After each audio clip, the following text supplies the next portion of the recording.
ঈদ মানেই আনন্দ। এই ঈদুল আজহা 2024 সালের ঈদুল আজহায় আমি গ্রামের বাড়ি ছিলাম এবং গ্রামের বাড়ি থেকে ঈদের তৃতীয় দিন আমি আমার ভাইয়ের পরিবারের সদস্যরা, আমার মা, সবাই মিলে আমরা বেড়াতে বের হচ্ছিলাম পাকশি, ভেড়ামারা, ওই এলাকার যে স্থাপনাগুলো এবং উল্লেখযোগ্য জায়গাগুলো আছে সেগুলো দেখার জন্য। সেটা দেখতে গিয়ে এই প্রস্তুতি, সামনে আমাদের যে গাড়িগুলো দেখছেন এগুলোই আমাদের আজকের বাহন। এই বাহনগুলো নিয়েই আমরা কিছুক্ষণের মধ্যেই রওনা দেবো আশা করছি। আপনারা কেমন আছেন? আমি ভালো আছি, থ্যাংক ইউ। Thank you. হ্যাঁ, তুমি কিছু বলো। হ্যাঁ, Assalamu alaikum everyone. How are you? I am also fine, thank you. Today we are going a beautiful place. We are all go in this place. we are all going. Bye. হ্যাঁ, okay, thank you very much. Eid Mubarak.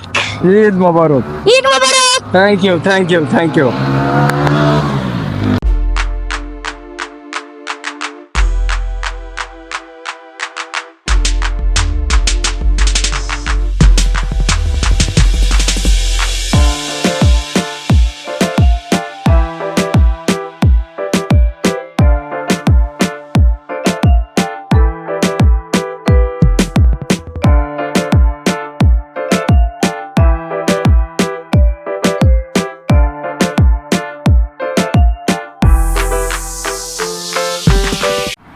আমাদের যাত্রা শুরু হয়ে গেল। আমাদের গাড়ির চাকা ঘুরতে শুরু করেছে এবং আমাদের বাসার গেট পেরিয়ে রাস্তায় উঠে গেল গাড়িটাই এবং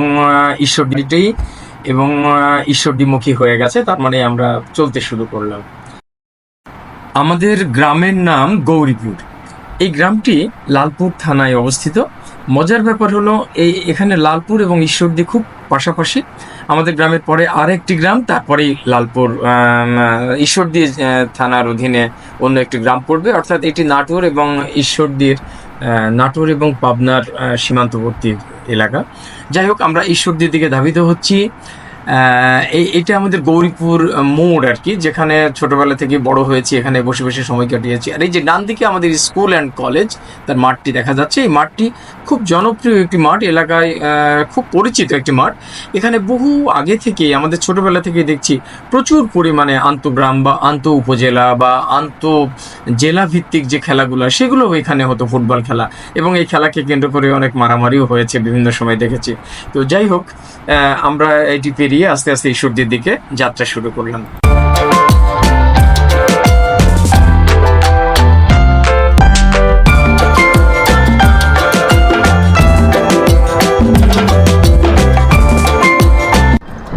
ঈশ্বরদী বিমানবন্দর এলাকায় পৌঁছে গেলাম। সামনে ঈশ্বরদী বিমানবন্দরের গেট, যেটি এখন এটি ঈশ্বরদী বিমানবন্দরের গেট, যেটি এখন ঈশ্বরদী মিলিটারি ফার্ম। একটু ভিতরেই রানওয়ে এবং বিমানবন্দর।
ঈশ্বরদী রেলওয়ে এলাকা শুরু হয়ে গেছে। বাম দিকে বিভিন্ন অফিস আদালত, আর ডান পাশে আছে তাদের কোয়ার্টার। তবে এগুলো অধিকাংশই এখন পরিত্যক্ত, অল্প কিছু অফিস মাত্র কাজ করে। বাদ বাকিগুলো এখন এই আমরা বাম দিকে যে রাস্তাটা দেখতে পাবো এখন, এটি হলো ঈশ্বরদী স্টেশনে ঢোকার রাস্তা। এটি ওভারব্রিজ সামনে। ঈশ্বরদী রেল গেটে পৌঁছে গেছি। এই রেল গেট দিয়েই পাবনার সঙ্গে বা ঈশ্বরদীর সঙ্গে রাজশাহীর যোগাযোগ। বাঘা, রাজশাহী যে যত গাড়ি এখানে দেখতে পাচ্ছি, এই গাড়িগুলো অধিকাংশই যাবে বাঘা, চারঘাট, এবং এই দিক দিয়ে রাজশাহীর যোগাযোগ। একটু ব্রেক জার্নি হলেও রাস্তা এটাই শর্টকাট। এছাড়া আরেকটি রাস্তা আছে, সেটি হলো দাসুড়িয়া দিয়ে, সেটা অনেক সময় লাগে সেদিক দিয়ে যেতে। সুতরাং এই রাস্তাটি হলো খুব মসৃণ, সুন্দর এবং মানে শর্টেস্ট রাস্তা বলা যেতে পারে আর কি।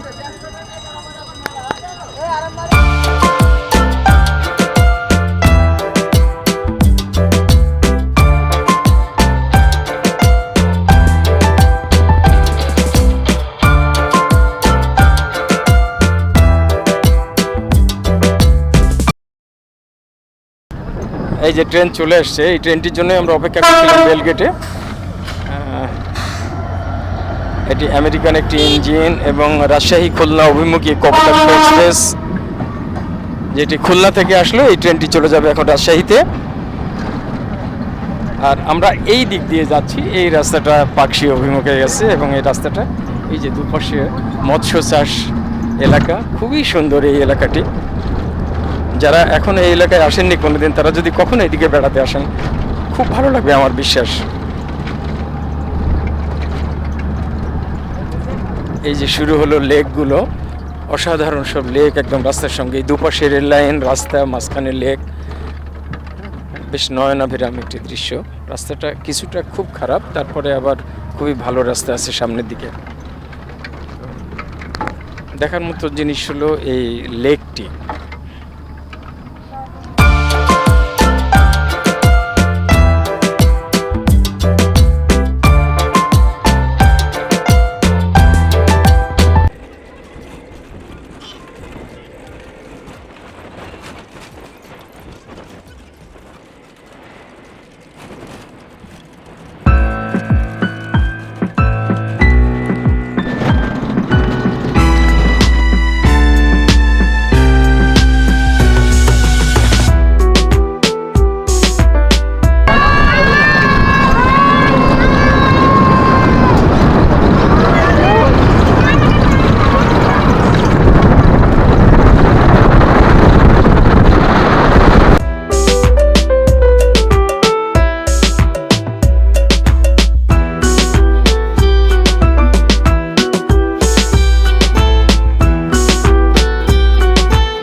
আমরা পাকশির যে পুরনো পেপার মিল ছিল, সেই পেপার মিলটা এখন পরিত্যক্ত, কিন্তু পেপার মিলের আবাসিক এলাকা, পেপার মিল সংলগ্ন এলাকা, এই পুরো এলাকাটাই এখন ক্রস করছি। ডান পাশে আবাসিক এলাকাটা ছিল আর বাম দিকে ছিল পেপার মিলটা। এটা ক্রস করে আর কিছুক্ষণের মধ্যে আমরা রেল লাইনের ধারে চলে যাব এবং আপনারা একটা মজার জিনিস দেখতে পাবেন। সেটি হলো যাদের অভিজ্ঞতা নাই, যারা এই এলাকার লোক, তারা তো দেখছি রেল লাইনের নিচ দিয়ে একটা টানেল। এখানে 2-3টি টানেল রয়েছে, তার মধ্যে এটি একটি। আমরা এই টানেলের ভিতর দিয়ে এখন অতিক্রম করব এবং আমরা টানেলে ঢুকে পড়লাম। এই যে টানেলে ঢুকে পড়ছি আমরা। টানেলটি ক্রস করে উপরে গেলেই রূপপুর পারমাণবিক বিদ্যুৎ কেন্দ্র এলাকা।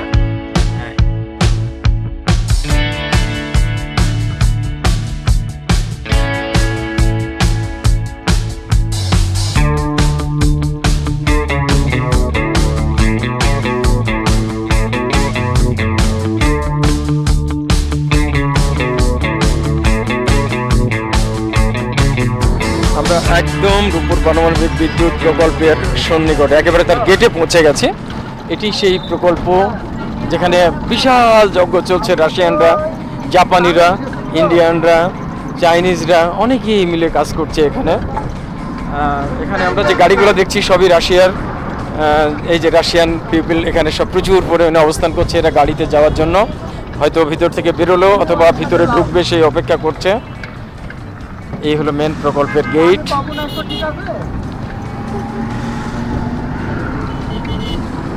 এইদিকে সেই সাইকেল গ্যারেজ, মোটরসাইকেল গ্যারেজ, প্রচুর পরিমাণে মোটরসাইকেল এখানে সব যারা কর্মী এখানকার ওয়ার্কার্স তাদের মোটরসাইকেলগুলো এইভাবে রাখা আছে।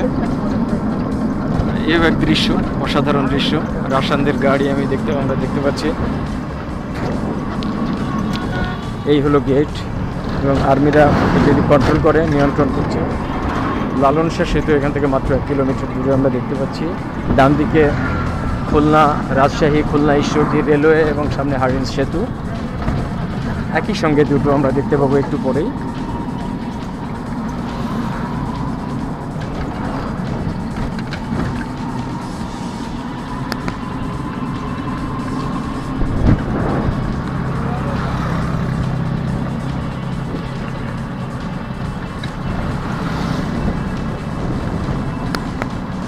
আমার কাছে সবথেকে প্রিয় জায়গা মনে হয় এই জায়গাটি, একদম সবুজের ছাওয়া, অপূর্ব একটি এনভায়রনমেন্ট, যে এনভায়রনমেন্টটিকে চিন্তা করা যায় না। আর এখানে একটি গোরস্থান আছে যেটি ফুলে ফুলে ছাওয়া, পুরো গোরস্থানের ভিতরে শুধু ফুলের বাগান, দেখার মতো একটি জায়গা বটে। এটি কেউ বাইরে থেকে কেউ বুঝতে পারে না যে এটি গোরস্থান। যাই হোক, আমরা লালন শাহ সেতুর উপরে ওঠার জন্য আগাচ্ছি ধীরে ধীরে। একটু সামনেই টোল প্লাজা দেখতে পাচ্ছি আমরা। টোল প্লাজা পার হয়ে আমরা ব্রিজে উঠে যাব এবং ব্রিজ থেকে দেখতে পাবো ডান দিকে হার্ডিন্স সেতু এবং বাম দিকে পারমাণবিক বিদ্যুৎ প্রকল্প। এটি টোল প্লাজার কর্তৃপক্ষরা থাকেন। আর এই সেই সবুজ বেষ্টনী, অসাধারণ, পাগল করা এক দৃশ্য। আমি খুব পছন্দ করি, ভীষণ ভালো লাগে আমার। এটি যদিও পরবর্তী পর্যায়ে রোপণ করে তৈরি করা হয়েছে, কিন্তু ইতিমধ্যেই গাছগুলো অনেক বড় হয়ে গেছে এবং জঙ্গলি একটা ভাব এসছে, যেটি দেখে পুরোপুরি জঙ্গলেরই একটি ভাইব এখানে আমরা পাই। দুপাশেই আছে এই সবুজ বেষ্টনী, দুপাশেই আছে, অসাধারণ সুন্দর। আর এই আমরা ব্রিজে উঠতে যাচ্ছি, পদ্মা নদীর উপরে ব্রিজ, যেটিকে ভারতের বন্ধুরা, ভারতের লোকজন গঙ্গা বলেন। সেই হিমালয় থেকে, হ্যাঁ থামা যাবে, গঙ্গা থেকে, গঙ্গা নদীটাই আমাদের এখানে পদ্মা নামে পরিচিত। হ্যাঁ, আমরা একটু সামনে গিয়ে থামবো। এই হচ্ছে হার্ডিন্স সেতু আর এই হচ্ছে পারমাণবিক।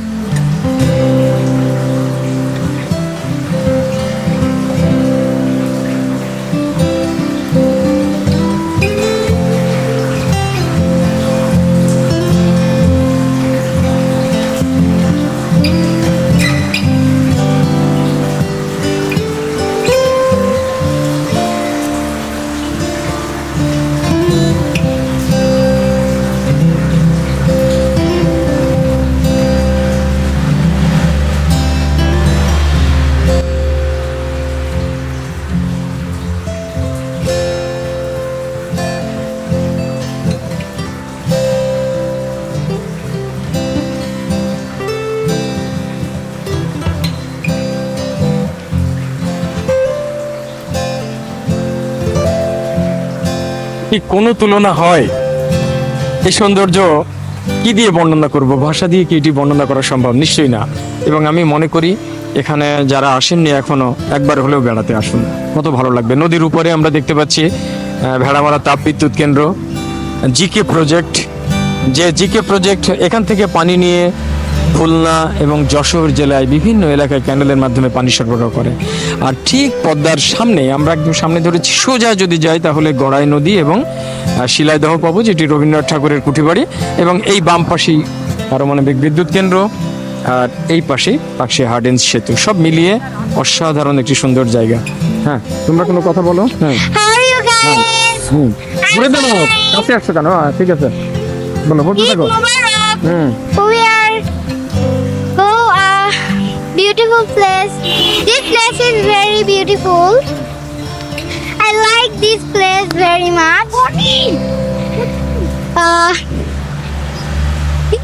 এগুলো বর্ণনা করো, পারমাণবিক বিদ্যুৎ কেন্দ্র।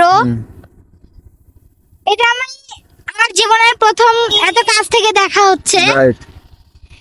আমি জীবনে এত কাছ থেকে আগে দেখিনি এবং এই নদীটাও মানে খুবই সুন্দর। Thank you very much. তুমি তোমার অভিমত ব্যক্ত করো অল্প কথায়। আসসালামু আলাইকুম। এটা দেখতে কেমন লাগছে তাই বলো। এটা এই জায়গাটি খুবই সুন্দর এবং প্রাণোজ্জ্বল একটি জায়গা। যেই জায়গায় দেখুন এখানে কি সুন্দর পারমাণবিক বিদ্যুৎ কেন্দ্র, কত বড়। এখান থেকে সারা বিশ্বের হয়তো বিদ্যুৎ যাবে। আর এখানে পদ্মা নদী আছে যেটি অনেক বড় এবং thank you Rafsan. Thank you Rafsan. আমরা এই যে আমাদের পরিবারের সদস্যদের দেখতে পাচ্ছি, তারাও এখানে। মা এদিকে একটু তাক।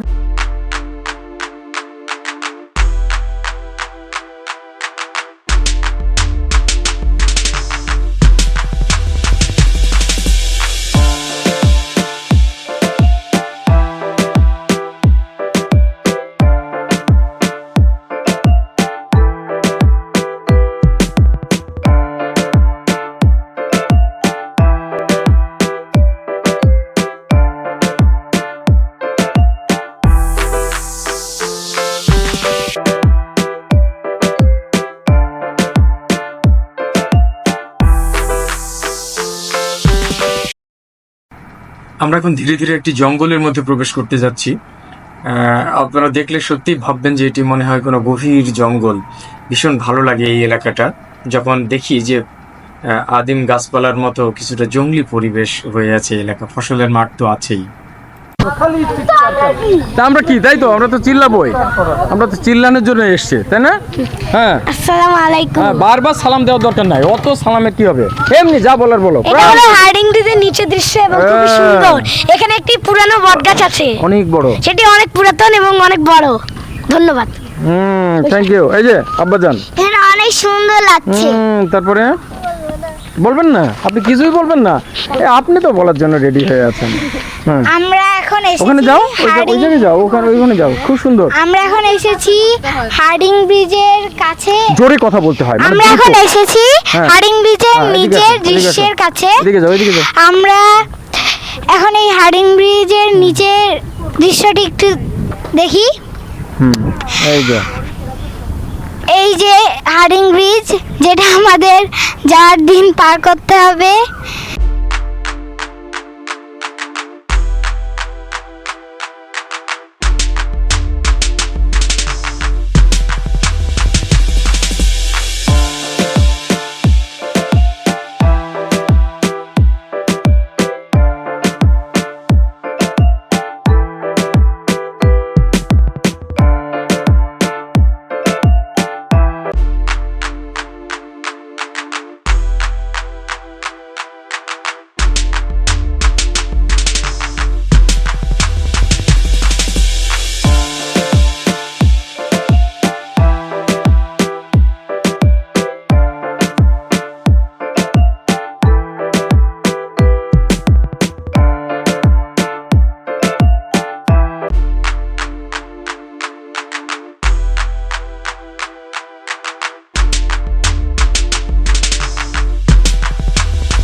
এখানে জায়গাটা খুব সুন্দর, লালন শাহ সেতু এবং পাখি ব্রিজ দুটার মাঝখানে আমরা দাঁড়িয়ে আছি, সুন্দর নদীর পানিগুলো দেখতে সুন্দর লাগছে এবং আমরা অনেকে খুব আনন্দ এবং উৎসাহিত উদযাপন করছি।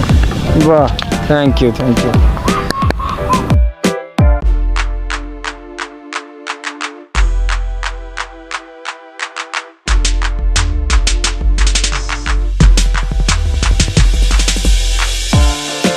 আমাদের খুব ভালো লাগছে, অটোর মধ্যে আজকে বেড়াতে যাচ্ছি, অনেক মজা লাগতেছে। আমাদের ট্রাভেল করতে খুব ভালো লাগে এবং আজকে অনেক ভালো লাগছে ট্রাভেল করতে। সবার সাথে অনেক মজা করে ঘুরতে পারছি। আরেক মাস্টার আছে তো। ও, মাস্টার কথা বলতে। কেমন আছেন বন্ধুরা? এই একদম জেনুইন ট্রাভেলার। হ্যাঁ, ওকে, ক্যারি অন। আপনি আর বলবেন না। এগুলা ইউটিউবে দিলে কেমন হয়? দিব তো। এই দিক দিয়ে ঢুকতে হবে। আমরা যে গন্তব্যে পৌঁছতে চাচ্ছিলাম সেখানে পৌঁছে গেছি। এই রাস্তার এই প্রান্তে আমরা দেখতে পাচ্ছি এখানে একটি স্টিকার মণি পার্ক মার্ক করা। এই মণি পার্কে আমরা এখন যাব এই রাস্তাটা দিয়ে, এবং এটি বাম দিক দিয়ে একটি ঢালু রাস্তা, প্লাস রাস্তাটা অত ভালো না। আমরা এই রাস্তা দিয়ে সামনে এগোলেই মনে হয় পার্কটা পেয়ে যাব। আমরা মণি পার্কে পৌঁছে গেছি। এটি হলো তার কাউন্টার এবং এই ডান পাশটায় অসাধারণ ভিউ, এটি ভ্যালির মতো সবুজ মাঠ। একটুখানি বামে যদি ক্যামেরাটা তাক করি তাহলে হার্ডিঞ্জ সেতু এবং ওই রূপপুর পারমাণবিক বিদ্যুৎ কেন্দ্র টাওয়ার। কি অপূর্ব এই জায়গাটি না, অসাধারণ। চলো যাই।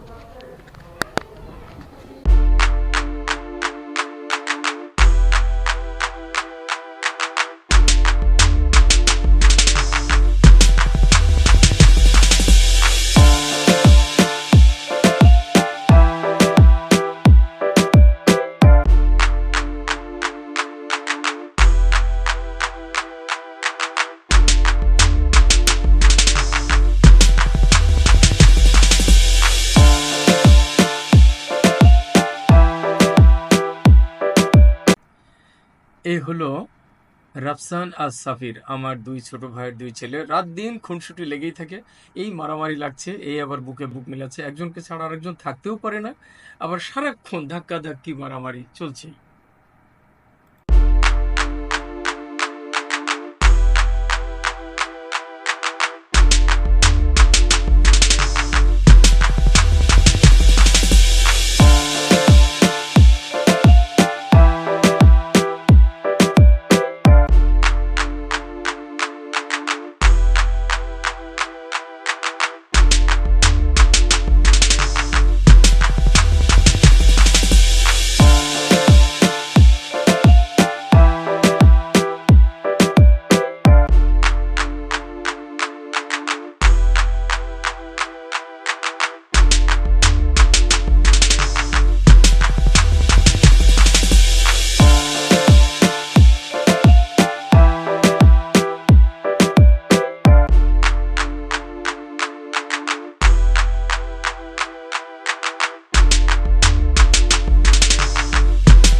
এই মুহূর্তে হার্ডিঞ্জ সেতুর উপর দিয়ে আমরা একটা ট্রেন যেতে দেখছি, সবুজ রঙের একটা ইন্টারসিটি ট্রেন, কিন্তু আমারই ক্যামেরায় জুম করা যাচ্ছে না বলে দেখতে পাচ্ছি না আমরা ক্যামেরাতে, বাট আমরা খালি চোখে খুব পরিষ্কার দেখতে পাচ্ছি। এই এক সুন্দর দৃশ্যের সমন্বয় হয়ে গেল যেন আমাদের এই সৌন্দর্যের সঙ্গে ট্রেন যোগ হয়ে সব মিলিয়ে একটা পরিপূর্ণতা দান করলো এই ট্রেনটি এসে। এখানে আমরা একটা মানে সৌদি আরবের বা মধ্যপ্রাচ্যের যে খেজুর, সেই খেজুরই দেখতে পাচ্ছি, এখনো পাকেনি, কাঁচা, কিন্তু সেই খেজুরের গাছ এখানে রোপণ করেছে তারা এবং ফলও ধরেছে। আমরা ফলটা দেখার চেষ্টা করি। ভাই দেখো, আর এই যে আর কোনো কারণে কিন্তু মন খারাপ হচ্ছে না কারো, খেয়াল করছো? সবাই কিন্তু ভালো আছে। আবার ওর কাছে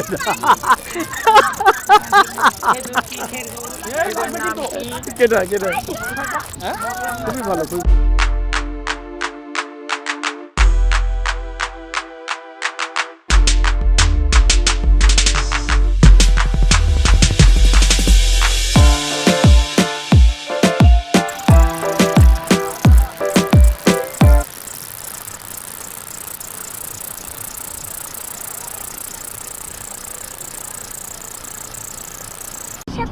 একটা ছবি তুলি, সুন্দর লাগবে। আগে আমরা যাচ্ছি, তারপরে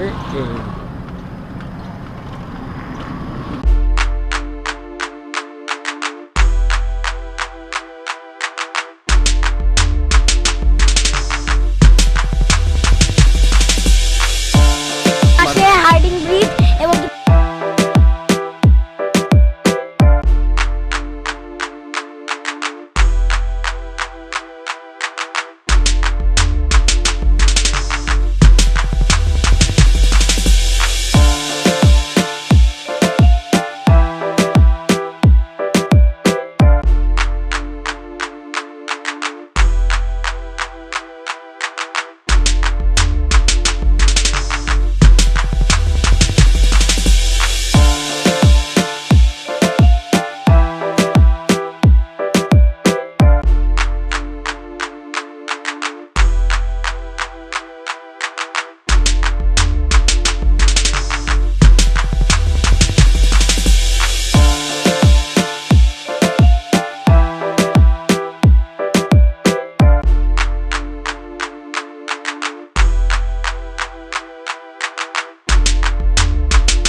আচ্ছা আচ্ছা আচ্ছা, রাইট।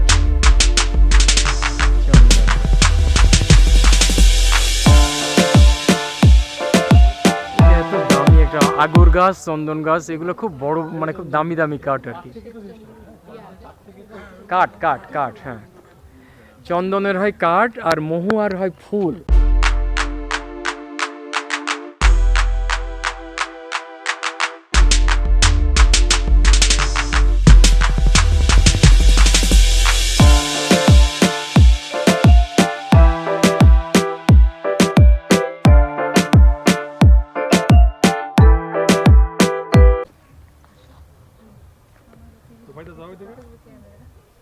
চন্দন চন্দন, এটা খুব আমার দেখার খুব শখ ছিল চন্দন গাছ। আমি দেখি নাই এর আগে কখনো। মহুয়া দেখছি, আমাদের কলেজে একটা আছে মসজিদের গেটে। আর মহুয়া প্রথম দেখলাম ইন্ডিয়াতে গিয়ে এই গতবার। এইটাই কিন্তু আসলে ছবির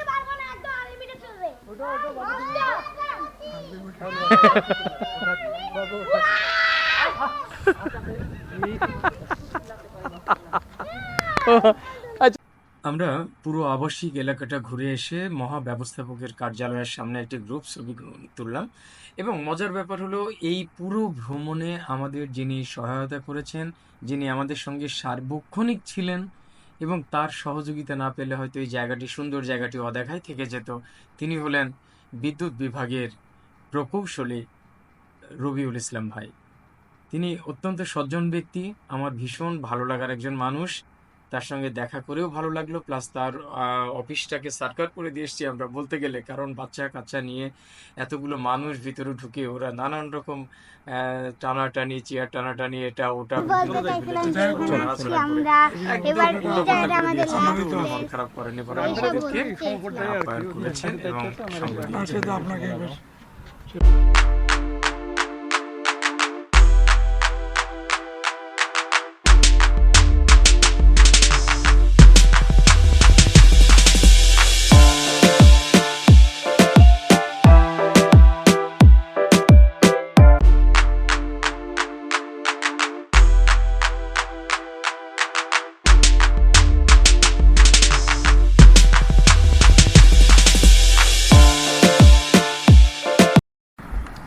যাই হোক, আমরা আমাদের প্রোগ্রাম প্রায় শেষের পথে। প্রোগ্রাম শেষ করে আমরা ব্রিজের কাছে একটি টি স্টলে বসে দুপুরের খাবার পেলাম না, বাট আমরা বিভিন্ন রকম অল্টারনেটিভ খাবার দিয়ে, যেমন বিস্কিট, কেক, কলা, চা, এগুলো খেয়ে মোটামুটি আমাদের দুপুরের কিছুটা ক্ষুধা নিবারণ করে আমরা আমাদের ভ্রমণ শেষ করলাম বলা যেতে পারে।